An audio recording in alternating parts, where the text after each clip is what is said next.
Bon, on est parti.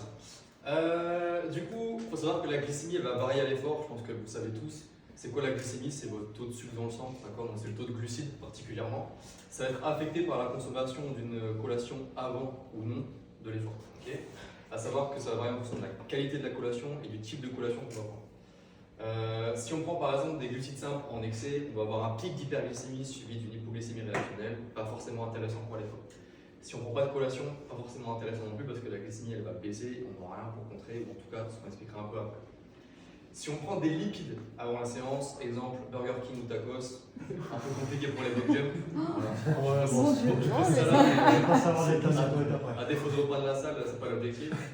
Et les protéines, on va éviter aussi parce que c'est pas un substrat énergétique, ça veut dire que le corps n'a pas forcément besoin à l'instant T de l'effort, plutôt après qu'avant. Okay, petit rappel des schémas simples de la glycémie. On va parler avec des exemples. Imaginez que pour le trait rouge, on prend une poignée de bonbons, on la mange là maintenant, voilà ce qui va se passer. Pic d'hyperglycémie, le corps va se dire ok, on a plein de sucre, il faut qu'on trouve des mécanismes pour régler ça. Le pancréas rentre en jeu, il sécrète de l'insuline, trop d'insuline. Hypoglycémie réactionnelle. Okay, si on prend une poignée de bonbons 30 minutes avant l'entraînement, on va arriver à l'entraînement ici. Pas intéressant.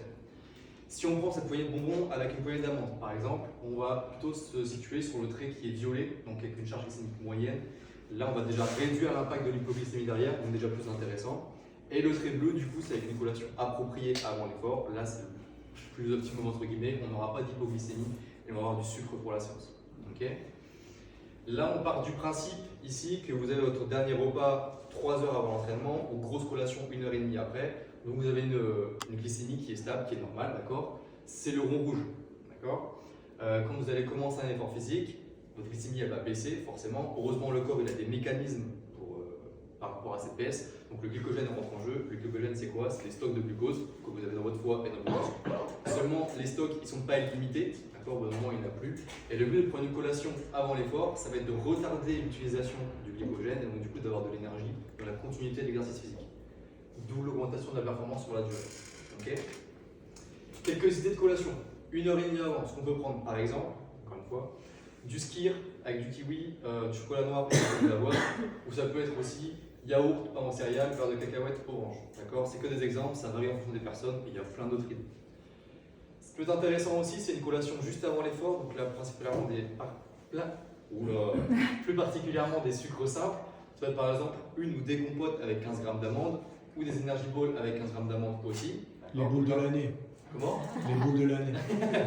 Donc encore une fois, le but de prendre des amandes avec, c'est d'éviter un trop gros pic de glycémie. C'est de le gérer au cours de la séance. Ça peut être aussi des barres de céréales, donc un quart d'heure avant, ou banane chocolat noir 20 minutes avant. Ça c'est ma collation à moi, elle marche très très bien, c'est mon ressenti. C'est possible que ça ne marche pas sur d'autres gens, mais on Au niveau des quantités, parce que si on s'enfile la tablette de Ouais. chocolat, j'imagine que c'est pas ouf. Généralement on parle en carré, mais 2 carrés c'est bien. Ah. C'est C'est bon. tout. Je pose ça là, mais. C'est un tir. C'est bon.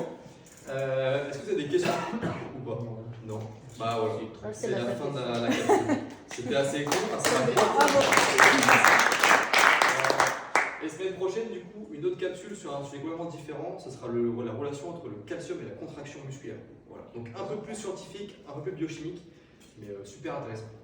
Donc voilà. Merci. Merci.